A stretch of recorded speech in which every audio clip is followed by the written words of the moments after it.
Gusto nyo ng libreng vitamin sa loob ng 10 taon tulad ng vitamin C, potassium para sa mga nag-high blood, iron para iwasan ang anemia, vitamin A para sa maganda sa mata. Gusto nyo ng libre? 10 taong libre. Kung gusto nyo panoorin yung video nito at papaliwanag ko sa inyo, mayroong libreng vitamins, follow muna. Bago nga pala tayo magpatuloy, yung aking gamit ay Shimano. Shimano yan, bigay ng TikTok. Hindi yan yung tag 20 pesos, tag 40 pesos. Bigay lang yan ng TikTok. Bigay ko sa inyo ang link mamaya para pwede nyo bilhin. Ang kagandahan nito, tulad nito, nasa shade ako. Hindi siya nagbabago, may linaw pa rin. Siguro ito yung ginagamit ng mga bodyguards na kahit sila nasa shade ay maliwanag pa rin. Shimano, nasa pink lang. 10 taong libre ng potassium, vitamin C, iron. Yes, 10 taon, minimum na 10 taon. Ang tinutukoy ko, ito, puno ng malunggay. Ang puno ng malunggay ay hitik sa batiminan. Ang tawagan din nila dito ay miracle tree. Itong malunggay nito ay kaya nyo lumaban kahit ang araw. Tapos baka nag-isip sa inyo na mahirap buhayin ito. Ano nyo ba na ang malunggay ay napakadaling buhayin? Pakita ko sa inyo na ang malunggay ay napakadaling buhayin. Patuloy meron lang kayong sanga, itutusok nyo lang sa lupa ay mabubuhay na siya. Itusok nyo lang yun, mabubuhay na siya kung saan siya mabubuhay. At ang kailangan nyo, itong palad na ito, yung palad ninyo, ito lang kailangan ninyo, yung pagtutusukan ninyo.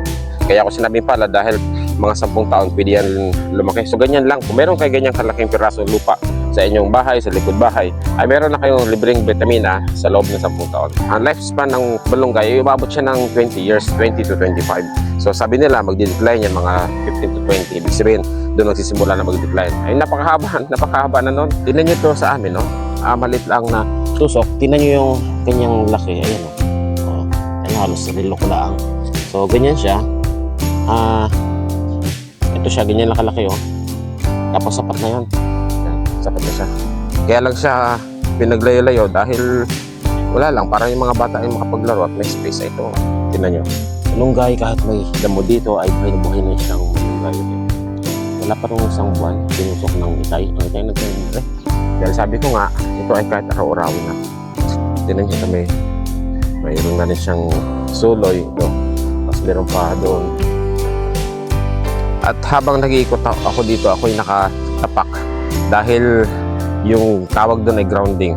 Yung grounding ay kaya niyang i-neutralize o i-balance yung mga free radicals. Ito yung mga sumisira sa ating katawan. So, panlaban diyan ay antioxidant at isang panlaban diyan ay ang grounding.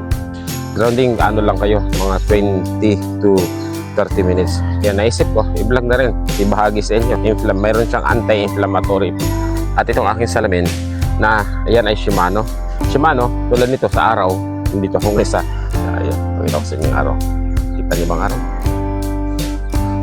Pag maaraw, maluwanag. Tapos ang problema kasi sa shade, dahil ako yung matagal na nagbumotor, pag tama mo dun sa ilalim ng puno, pag mata ko biglang dilim yun.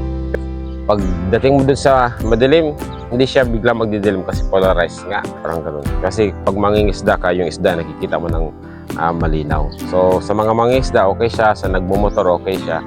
Tsaka branded yan, ha, Shimano. Shimano, nandyan lang sa link. May maraming blessing ang TikTok, kahit kayo nakahiga, kaya natutulog tuloy ang kita. Pag may bumili, ay meron. So, tanim kayo ng malunggay, ha. Sa inyong likod bahay, punong-puno at hitik na hitik. Kaya kung may bakante kayong lupa, ganito lang kalaki ang kailangan nyo, pwede na kayo makapunta. Don't forget to follow. Maraming salamat.